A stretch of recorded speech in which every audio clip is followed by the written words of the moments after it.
নমস্কার, আমি তরুণ ঘোষ। কারা যেন বলেছিল বয়কট ইন্ডিয়া, বয়কট ভারত, ভারতের পণ্য চাই না। তারা এখন বলছে ভারতের সঙ্গে সম্পর্ক সুদৃঢ় করতে হবে, ভারতের সঙ্গে বন্ধুত্বপূর্ণ পরিবেশ সৃষ্টি করতে হবে। এই যুদ্ধ ঘোষণা করেছিল কারা? গণপরিষদ, বাংলাদেশের একটা ছাত্রদের, এক্স ছাত্রদের একটা আছে, সংগঠন আছে, তার নাম হচ্ছে গণপরিষদ। গণপরিষদকে আবার কিছু বাজে বাজে লোক আর দুষ্ট লোক আছে, তারা অন্য নামে ডাকেন, সে আমি যাচ্ছি না। সেই গণপরিষদের একজন তিনি বলেছেন ভারত বাংলাদেশের সঙ্গে যুদ্ধ লাগাতে চায়। বলছে কি? রাশেদ খান বলেন ভারত বাংলাদেশের সঙ্গে যুদ্ধ লাগাতে চায়, আমরা তাদের সুযোগ দিব না। ভারতের সাথে বাংলাদেশের জনগণ সম্মান ও মর্যাদার সম্পর্ক চায়, আমরা শান্তি চাই। ভারত যুদ্ধ লাগাতে চাইলে তা পুরো পৃথিবীতে ছড়িয়ে পড়বে। ভারত যদি আমাদের দেশের বিরুদ্ধে যুদ্ধ লাগাতে চায়, আমাদের দেশের পাশে ইউরোপ, আমেরিকা আছে। গণ অধিকার পরিষদের এই নেতা বলেন বিএনপি, জামাত, গণ অধিকার পরিষদের সকল রাজনৈতিক দল যুগপৎভাবে আন্দোলনে অংশ নিয়েছে। আমাদের এ বন্ধন অটুট রাখতে হবে। আগামীতে এদেশে জাতীয় সরকার দেশ পরিচালনা করবে। কোন রাজনৈতিক দল যদি আবারও স্বৈরতন্ত্রের বীজ বুনতে চায়, তবে এই দেশের জনগণ আবারও তাদের প্রতিহত করবে। খুব ভালো কথা। আমেরিকা, ইউরোপ আপনার নাকি পাশে আছে, একজনের পাশে থেকে তাদের হাল খারাপ হয়ে গিয়েছে। ইউরোপিয়ান ইউনিয়ন আর আমেরিকার অবস্থা খারাপ হয়ে গিয়েছে। এখন জ্বালানির দাম হু করে বাড়ছে। এখন তারাই এখন বলছে যে এই যুদ্ধ বন্ধ করে নানান রকম ফন্দি বিক্রি করছে, বলছে যুদ্ধ থামাও। তারা আবার একটি যুদ্ধ আপনার পাশে। আচ্ছা, ইউক্রেনের একটা অবদান আছে। ইউক্রেনের প্রচুর খনিজ পদার্থ রয়েছে। ইউক্রেন এমন একটা শস্য সফলা দেশ, সেখানে প্রচুর চাল, গম প্রচুর উৎপাদন হয়। তাদের নিউক্লিয়ার সমস্ত প্রজেক্ট গুলো রয়েছে ওখানে। তারা একটা স্বয়ংসম্পূর্ণ দেশ ইউক্রেন। এখন ধ্বংস হয়ে গেছে, কিন্তু ছিল এক সময় সারা পৃথিবীতে কিন্তু গম রপ্তানিতে 2 নম্বর জায়গায় ছিল কিন্তু ইউক্রেন। ইউক্রেনের একটা বিমান ছিল, আপনার হয়তো মনে থাকতে পারে, পৃথিবীর মধ্যে বিখ্যাত বিমান ছিল অ্যান্তনভ। সব থেকে পৃথিবীর বিশালতম বিমান ছিল অ্যান্তনভ, সেটার মালিক ছিল কিন্তু ইউক্রেন। সেই বিমানটা এখন আর ওড়ে না।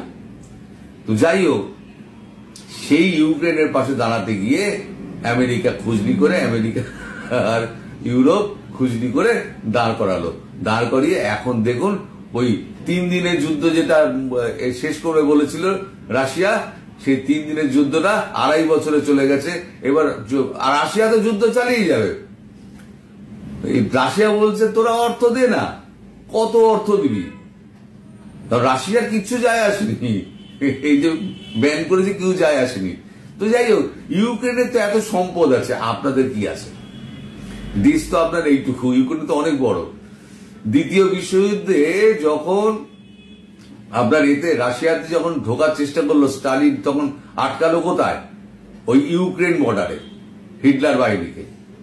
ওই ইউক্রেন আর পোল্যান্ড সীমান্তে, পোল্যান্ড তখন দখল করে নিয়েছে ইউক্রেন দিয়ে।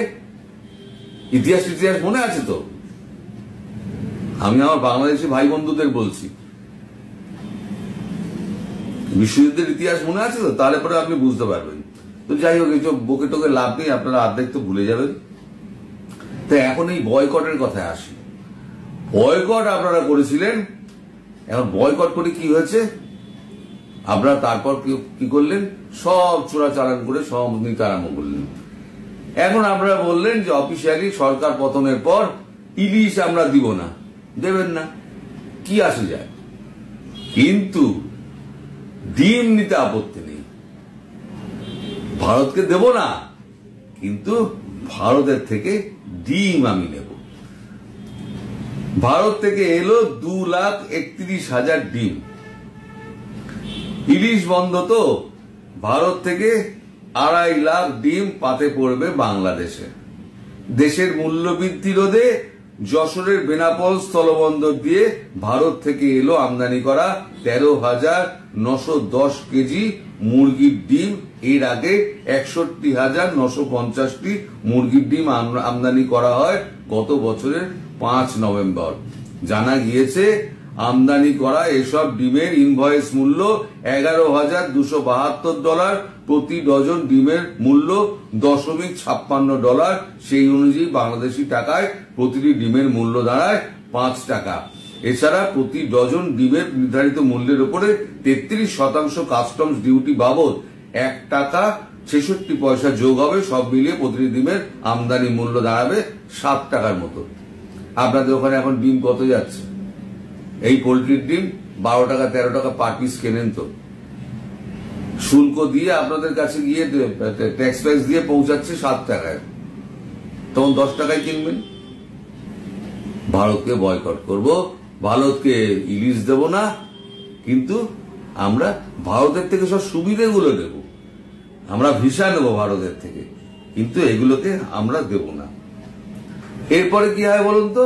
এরপরে আবার বলবেন যে আমাদের চাল দিন, আমাদের সবজি দিন, আমাদের গরু সার দিন, আমাদের গরুর খাবার পাঠান, আমাদের গম দিন, আমাদের তেল দিন, আমাদের সবকিছু দিন।